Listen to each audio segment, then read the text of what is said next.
288 मतदारसंघांमधल्या 4116 मतदारसंघ उमेदवारांचा आज भवितव्य मतदान पेटीमध्ये बंद होणार आहे।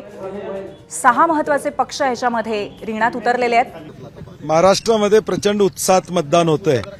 अगदी चांद्यापासून बांद्यापर्यंत या सरकारला घरी बसवायचा आणि नवं विश्वासाचं महाविकास आघाडी सरकार आणायचा निर्धार महाराष्ट्रातल्या तमाम जनतेने त्या ठिकाणी घेतलेला आहे। मराठा समाजावर आंदोलनावर झालेला लाठीमार आणि अनेक विषय आहेत या राज्यात। छत्रपती शिवाजी महाराजांच्या पुतळ्याचा झालेला अवमान असेल, बदलापूरची घटना असेल, वाढलेली महागाई असेल, ह्या सगळ्या गोष्टी नजरेत ठेवून निश्चितपणे महाराष्ट्रातली 13 कोटी जनता महाविकास आघाडीला मॅन्डेट देईल अशी आम्हाला खात्री आहे। कोल्हापूरमध्ये पण चंदगडपासून शिरोळपर्यंत सकाळपासून अत्यंत उत्साहात मतदान सुरू आहे। काही ठिकाणी तांत्रिक ईव्हीएम मध्ये अडचणी येत आहेत, परंतु तत्परतेनं प्रशासनही तत्परतेनं त्यामध्ये सुधारणा करताना त्या ठिकाणी दिसतंय। काही किरकोळ तक्रारी येतात, परंतु ताबडतोब त्यामध्ये सुधारणा करण्याची भूमिका प्रशासनाने घेतलेली आहे आणि आम्हाला खात्री आहे की या राज्यातली जनता हे महाविकास आघाडीला मॅन्डेट देईल आणि महाविकास आघाडीचं सरकार येईल।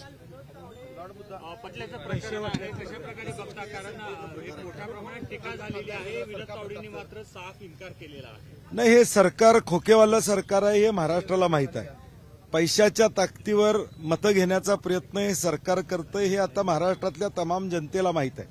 परंतु हे पैसे देऊन उद्याची महागाई अंगावर घ्यायची का, उद्याची बेरोजगारी अंगावर घ्यायची का, हा जनतेनं निर्णय घेतलेला आहे की हे करणार नाही।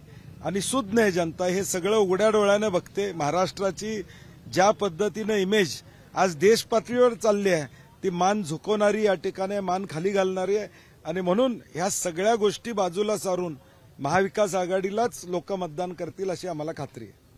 काय मुद्दे वाटतात तुम्हाला? नाही, मी म्हणलं सातत्यानं आम्ही सांगतोय महाराष्ट्रातला मध्यमवर्गीय महागाईनं पिचलेला आहे, बेरोजगारी वाढलेली आहे। एमपीएससीचे नव्हते एवढे आंदोलन या महायुतीच्या काळात झालेले आहे आणि म्हणून महाविकास आघाडीचा जो महाराष्ट्रात धर्म वाचवला पाहिजे या भूमिकेतून आदरणीय राहुलजी असतील, आदरणीय पवारसाहेब असतील, आदरणीय उद्धव ठाकरे साहेब असतील यांच्या नेतृत्वाखाली आम्ही एक विश्वासाचं सरकार देतोय। अविश्वासाचं वातावरण या महाराष्ट्रामध्ये निर्माण झालेलं आहे। आमदारच पळून जायला लागले, पक्ष फुटायला लागले, विश्वास ठेवायचा कोणावर असं सामान्य जनतेला वाटतंय आणि म्हणून विश्वासाचं सरकार आम्ही देणार आहे आणि हाच नरेटिव्ह महाराष्ट्रामध्ये आता गेलेला आहे। गेल्या 2 दिवसापासून नेमकं काय वाटतं? मला वाटतं हे एक षडयंत्राचा भाग आहे, कारण की काल जी घटना विरारमध्ये घडली त्याचा उतारा म्हणून ताबडतोब काहीतरी काढायचं आणि मग ती बातमी किल करायचा प्रयत्न करायचा, परंतु सत्य लोकांना माहीत आहे आणि म्हणून सुप्रियाताईंनी त्याचा खुलासा केलेला आहे, नाना पटोलेंनी त्याचा खुलासा केलेला आहे। हे षडयंत्र आहे आणि हे फक्त निवडणुकीचे केलेला स्टंट आहे। महाराष्ट्रातली जनता असल्या चुकीच्या गोष्टींना भुलणार नाही। जे टीव्हीवर बघितलेलं आहे विरारमधलं ते सत्य लोकांच्या समोर आहे। कोल्हापूर जिल्ह्यात काय परिस्थिती दिसते? नाही, मी म्हटलं जसं कोल्हापूर जिल्ह्यात देखील महाविकास आघाडीला प्रचंड मॅन्डेट त्या ठिकाणी, कारण की गेल्या 2.5-3 वर्षामध्ये टक्केवारीचे प्रतिनिधी या कोल्हापूरमध्ये टक्केवारीच्या माध्यमातून या कोल्हापूरला बदनाम करण्याचा प्रयत्न केलेला आहे आणि आम्ही कोल्हापूरच्या विकासाचं विजन घेऊन पुढे जात आहोत।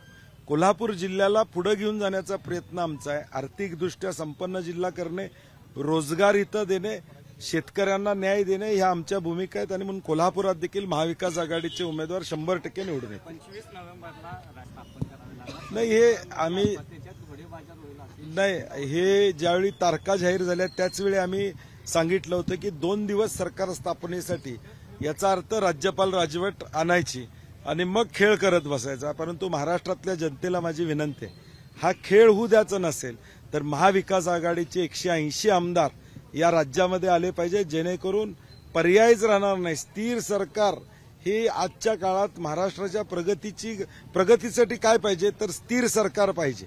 हे असलं चुकीचं सरकार, फोडाफोडीचं सरकार नको आणि म्हणून राज्यपाल 26 तारखेनंतर आम्हाला तशी वेळ येणार नाही, कारण की मॅक्झिमम जागा आमच्या येतील आणि राज्यपालांना आम्हालाच बोलवावं लागेल।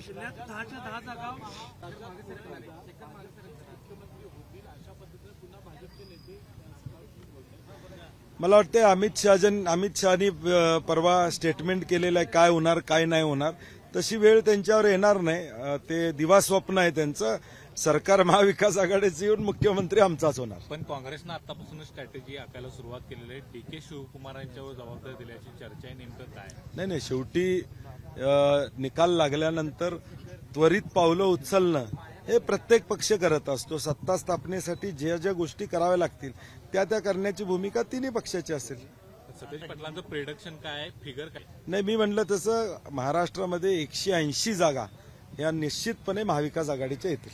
क्या कहेंगे क्या कहेंगे चिंता मिलेगी महाविकास आघाड़ी की सरकार आएगी ऐसा लगता है आपको? पिछले 3 साल से आप देख रहे पूरे देश में महाराष्ट्र की इमेज एक गलत इमेज निर्माण हो गई, क्योंकि खोखेबाज सरकार, पैसा दे के विधायक खरीदने वाली सरकार, पैसा दे के सरकार गिराने वाली सरकार, ऐसी इमेज महाराष्ट्र की हो गई है.